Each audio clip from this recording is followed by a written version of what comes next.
Hi, hello. Today we will let's discuss about molecular and empirical formula. अब molecular formula के बारे में तो आप सब लोग जानते ही होंगे। जैसे कि मॉलिक्यूलर फॉर्मूला क्या होगा, अगर मैं कोई कंपाउंड लिख दूं, मैंने कंपाउंड लिख दिया C6H12O6। ये कंपाउंड क्या है? इस कंपाउंड का नाम है ग्लूकोज, जानते हो आप सब। और इसका मॉलिक्यूलर मास या मॉलिक्यूलर फॉर्मूला अगर हम बात करें तो मॉलिक्यूलर आप फॉर्मूला पे बोल सकते हो, मास पे बोल सकते हो। इसका मॉलिक्यूलर फॉर्मूला होगा ये। अगर मैं बोलूं मॉलिक्यूलर मास, यानी अगर मैं एम की बात करूं, अगर मैं बात करूं एम मॉलिक्यूलर मास की, तो वो कैसे निकल के आएगा वो मैंने निकालना सिखाया था। जैसे कार्बन हमारे पास 6 है और एक कार्बन का एटॉमिक मास होता है 12, तो 12 मल्टीप्लाई 6 प्लस एक हाइड्रोजन का मास होता है 1, और यहाँ पे हमें 12 हाइड्रोजन गिवन है, तो 12 मल्टीप्लाई 1 12 ही हो गया। प्लस ऑक्सीजन, एक ऑक्सीजन का मास होता है 16, यहाँ पे हमारे पास 6 है, तो 16 मल्टीप्लाई 6, जब आप ओवरऑल इसको सॉल्व करोगे तो आपके पास आएगा 180 ग्राम। ठीक है, ये होता है मॉलिक्यूलर मास निकालना। अगर बात करें मॉलिक्यूलर फॉर्मूला की, तो मॉलिक्यूलर फॉर्मूला ये हो जाएगा हमारा कि हमारे एक हमारा कंपाउंड है और उस कंपाउंड का ये मॉलिक्यूलर फॉर्मूला है। अब इस मॉलिक्यूलर फॉर्मूले का अगर हम सिंपल होल रेशियो निकालें, अगर हम सिंपल होल रेशियो निकालेंगे तो क्या आएगा, आप खुद सोचो।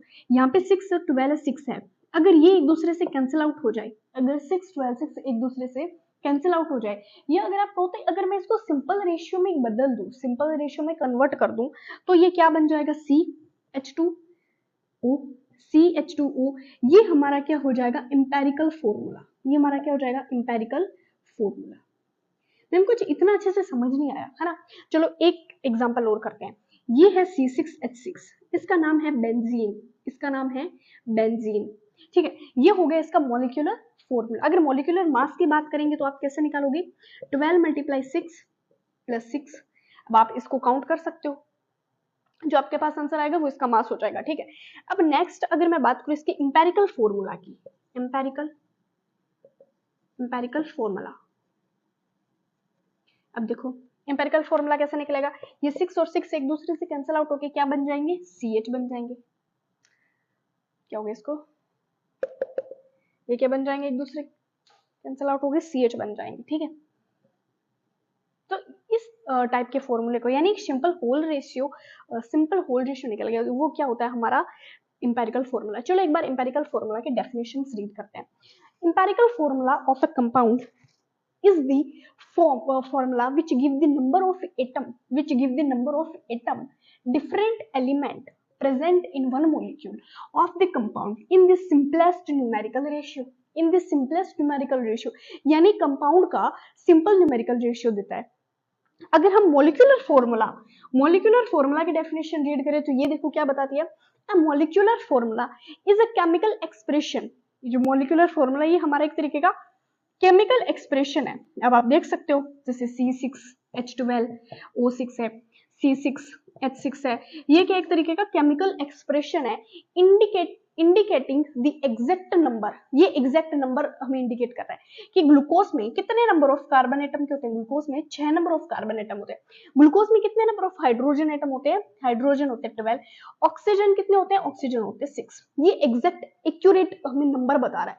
लेकिन इंपेरिकल फॉर्मूला क्या करता है, वो simplest numerical ratio, simplest whole ratio, simplest numerical ratio, यानी एक दूसरे से कैंसिल आउट करके हमें वैल्यू देता है, टर्म देता है, एक न्यू फॉर्मूला देता है। मतलब आप ऐसे समझ सकते हो एक न्यू फॉर्मूला ही देता है। जैसे यहाँ पे ग्लूकोज का C6H12O6, लेकिन हमने क्या निकाला, ग्लूकोज का किधर गया, हाँ CH2O ये निकाला हमने। तो चलो आगे देखते हैं।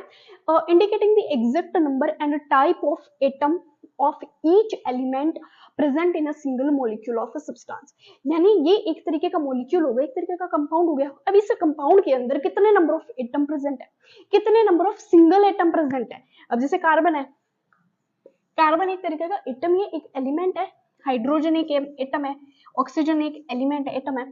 तो ये कितने नंबर्स में प्रेजेंट है एक मॉलिक्यूल, एक कंपाउंड के अंदर, ये बताता है हमारा मॉलिक्यूलर फॉर्मूला। और जो इंपेरिकल फॉर्मूला होता है ये सिंपल होल रेशियो बताता है। अब है ना, आप सोचोगे, अब आप ये सोचोगे कि ठीक है मॉलिक्यूलर फॉर्मूला तो था, मॉलिक्यूलर फॉर्मूला मतलब केमिकल फॉर्मूला है, कंपाउंड है, ये हमें बताता है exact number of atoms, ions, ठीक है, ये हमें समझ आ रहा है। बट ये जो इंपेरिकल फॉर्मूला है इसको आने की जरूरत ही क्या पड़ी, हाँ मतलब देखो हर चीज के पीछे का एक रीजन होता है। हमने मोल कंसेप्ट पढ़ा, क्यों पढ़ा था? क्योंकि नंबर ऑफ एटम ना तो एटम को हम मेजर कर सकते हैं। मैं आपको बोल दूं कि आप मेरे को हाइड्रोजन का मास मेजर करके बताओ, क्या आप उसको तराजू पे तोल के बता सकते हो? ये मैं आपको मार्कर दे दूं, मैं आपको मतलब एक सेब दे दूं, मान लो मैंने आपको 5 एप्पल दे दिए, बोलो इसको आप मेजर करके बताओ, आप अच्छे से बता सकते हो।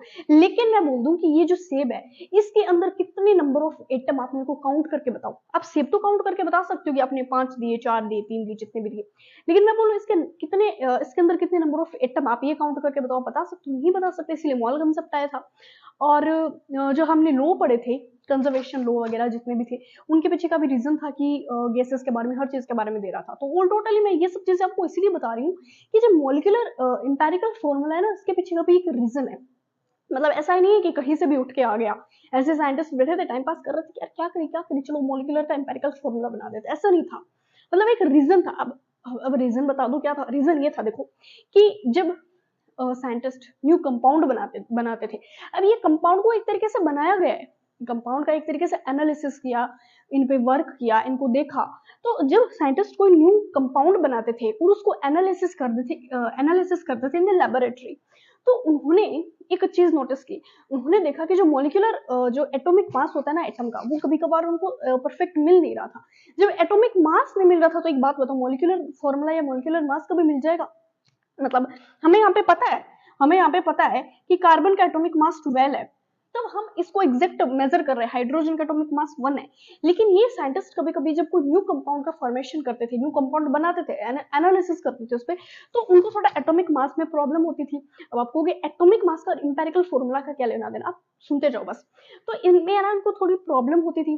तो उन्होंने एक चीज नोटिस की, उन्होंने देखा कि अगर हम मॉलिक्यूलर मास बाद में निकाले और पहले अगर हम इंपेरिकल फॉर्मूला देखें, तो इंपेरिकल फॉर्मूले को पढ़ना ज्यादा इजी है। मतलब देखो, मान लो कोई एक ऐसा कंपाउंड है जिनको एनालिसिस कर रहे हैं इन द लेबोरेटरी, ठीक है? तो मॉलिक्यूलर फॉर्मूला निकालते कैसे थे? आपने ना, जब मैंने आपको एक टॉपिक करवाया था कंपोजिशन, जैसे मान लो C6H12O6 है, जब वो ग्लूकोज बना रहे थे, जब उन्होंने ये एक तरीके का कंपाउंड बना, तो उन्होंने देखा कि कार्बन कितने नंबर ऑफ प्रेजेंट है, कितने नंबर ऑफ एटम में प्रेजेंट, मतलब कार्बन के कितने नंबर ऑफ मोल्स है, जो भी है, ठीक है? कार्बन के कितने नंबर है, ऑक्सीजन के कितने हैं, और हाइड्रोजन के कितने हैं, ये चीजें देख रहे थे। और ये चीजें देखे, जैसे कार्बन हमारा 12 है, कार्बन हमारा 6 है, हाइड्रोजन 12, ऑक्सीजन 6 है, 6 12 6। तो जब ये पूरा इनको एक तरीके का कंपोजिशन निकालना पड़ रहा था, एक तरीके का होल रेशियो, एक तरीके का पूरा रेशियो निकालना पड़ रहा था, यहाँ कार्बन 6 है, हाइड्रोजन 12, ऑक्सीजन 6 है। लेकिन अगर वो मॉलिक्यूलर फॉर्मूला नहीं निकाले, मॉलिक्यूलर फॉर्मूले से इजीली उनको सीधा वो कोई भी कंपाउंड बना रहे थे, तो उनके लिए इंपेरिकल फॉर्मूला पड़ रहा था।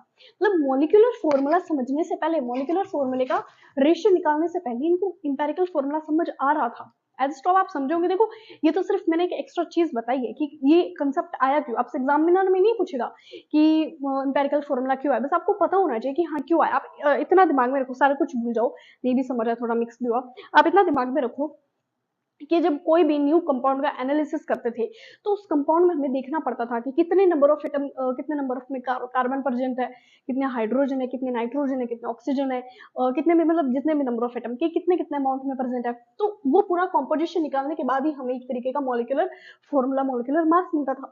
लेकिन अगर हम इसका पूरा कॉम्पोजिशन नहीं भी निकालें, और अगर नॉर्मली हम किसी भी कंपाउंड को ऑब्जर्व करें, तो इंपेरिकल फॉर्मूला उसका बहुत इजीली निकल रहा था, इंपेरिकल फॉर्मूलाज को बहुत इजीली निकल रहा था।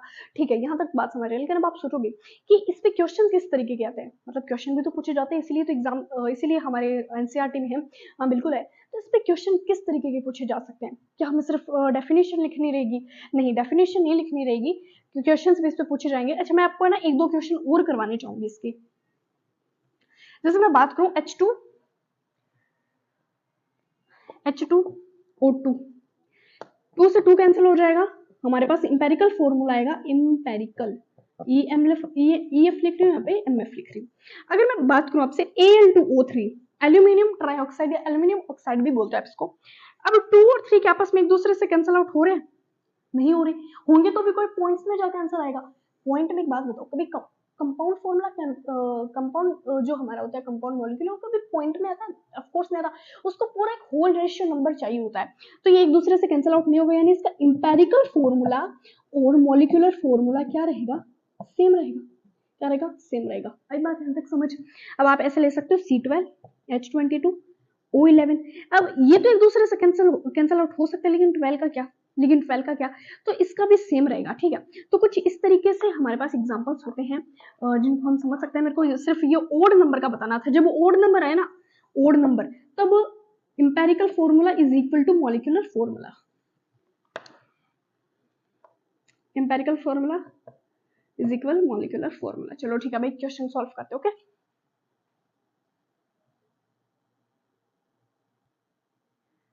सो हमारा क्वेश्चन ये कह रहा है, क्वेश्चन देखो ऐसे इंक्रीज मोड पे जा रहा है, मतलब क्वेश्चन को भी कॉन्फिडेंस है।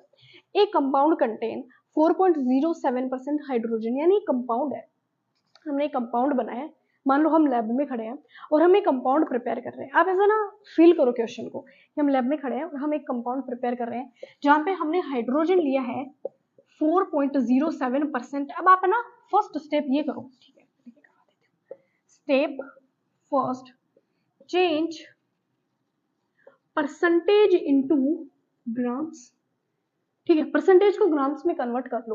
तो जो हाइड्रोजन है वो है हमारा 4.07 ग्राम लिए हमने, ठीक है, 4.07 ग्राम लिए। कार्बन लिए हमने 24.27 ग्राम, और क्लोरीन लिया है हमने 71.65, इतना हमने लिया क्लोरीन। अब आप सोचो कि इसका हमारा क्या बन सकता है, जो हमारा मॉलिक्यूलर मास होगा वो क्या बन सकता है अकॉर्डिंग टू यू। अब आप क्या करोगे, इसमें पहले इसके नंबर ऑफ मोल्स निकालो, number of moles of H निकालोगे तो फॉर्मूला क्या होगा, N is equal given weight upon में मॉलिक्यूलर वेट। कोई मॉल कंसेप्ट नहीं पढ़ के आया, या जिसको मॉल कंसेप्ट नहीं पता, जिसने फॉर्मूले नहीं याद किए, तो वो मॉल कंसेप्ट से आगे वाले टॉपिक देखो ही मत जाए, पहले जाके वही पढ़ो। तो गिवन वेट हमें मतलब दिए कितना रखा है, 4.07। अच्छा बताओ हाइड्रोजन का वेट कितना होता है, 1 होता है, तो इसका ओवरऑल आंसर क्या आएगा, 4.07 मोल आएगा, 4.07 मोल आएगा। अगर मैं बात करूं कार्बन के लिए हो जाएगा 24.27 अपॉन में 12, तो इसके लिए हो जाएगा हमारा 2, हाँ 2 हो जाएगा, ठीक है, 2 मोल। अब आप कहोगे 0.27 नहीं लिखा, पॉइंट का मत लिखो, कोई फर्क नहीं पड़ता इतना। फिर क्लोरीन की बात करें तो क्लोरीन हमें दे रखा है 71.65, और क्लोरीन का एटॉमिक मास होता है 35, नंबर होता है 17, मास होता है 35। साथ साथ मैं हमेशा बताते चलती हूँ ताकि बच्चों का रिवाइज होता रहे, ठीक है। तो ये आपस में कैंसिल आउट होकर कितना बनेगा, 35.65 है, ये बन जाएगा 2, ये बन जाएगा 2। अब 4 बड़ा 2 बड़ा या ये 2 बड़ा, अब देखो यहाँ तक हो गया, मैं क्या बड़ा बोल रही हूँ। हाँ, तो जैसा कि हमने स्टेप सेकंड कर लिया था, अब आप इसको ना अप्रोक्सीमेट कितना मानोगे, 4, हाँ 4 मोल मान सकते हैं, अप्रोक्सीमेट 4 आप ले सकते हो। पॉइंट को छोड़ो एक बार, इसमें पॉइंट का रोल नहीं निभाना, मैं पॉइंट तो हटाने का है। स्टेप थर्ड में क्या करेंगे, स्टेप थर्ड में पता है क्या करेंगे, आप है ना इन तीनों वैल्यूज को देख लो, तीनों वैल्यूज को देख ली। अब तो सबसे बड़ा कौन है, अब आप कहोगे सबसे बड़ा कौन है 4, और सबसे छोटा ये 2 भी है, ये 2 भी है, नहीं दोनों सेम है, ये क्या सेम है, तो सेम में से आप किसी एक 2 को उठा लो, किसी भी 2 को उठा लो, चाहे इसको उठाओ चाहे इसको उठाओ, एक ही बात है। तो अब आप है ना इस 2 को इन तीनों से डिवाइड करते जाओ। स्टेप थर्ड में क्या करना है, यानी number of moles of hydrogen निकालिए, हाइड्रोजन हमारे निकले 4, तो 4 डिवाइडेड 2 कर दो, कितना आएगा, 2 आएगा। अगर मैं नंबर ऑफ मोल्स कार्बन के लेके अगर इसको डिवाइडेड कर दो 2/2, तो 1 आएगा। अगर मैं ऑक्सीजन नहीं क्लोरीन की बात करें तो क्लोरीन हमारे पास 2 डिवाइडेड बाई 2, तो हमारे पास आएगा 1। अब इससे क्या हुआ मैम, इससे देखो ये हुआ, इससे हमें मिल गया empirical formula, empirical formula empirical formula मिल गया। तो हाइड्रोजन कितना है, H2, कार्बन है 1, और Cl यानी क्लोरीन भी 1, ये हमें मिल गया इंपेरिकल फॉर्मूला। लेकिन हमें मॉलिक्यूलर फॉर्मूला भी तो निकालना है, मॉलिक्यूलर फॉर्मूला भी निकालना है, उसका क्या, मॉलिक्यूलर फॉर्मूले का क्या, मॉलिक्यूलर फॉर्मूले का हमें कैसे पता चलेगा कि यहाँ पे H मतलब हाइड्रोजन 2 होंगे, 4 होंगे, कार्बन कितने होंगे। इसके लिए ना एक मैं यहाँ पे बता रही हूँ, एक न्यू फॉर्मूला होता है, N is equal molecular formula upon में इंपेरिकल फॉर्मूला। यहाँ पे होगा मॉलिक्यूलर फॉर्मूला अपॉन में इंपेरिकल फॉर्मूला। इस फॉर्मूले के लिए हम क्या करेंगे, मॉलिक्यूलर मास होगा, मॉलिक्यूलर मास अपॉन में इंपेरिकल मास, सॉरी मॉलिक्यूलर मास अपॉन में इंपेरिकल मास। मॉलिक्यूलर मास हमें दे रखा है 98, 0.96।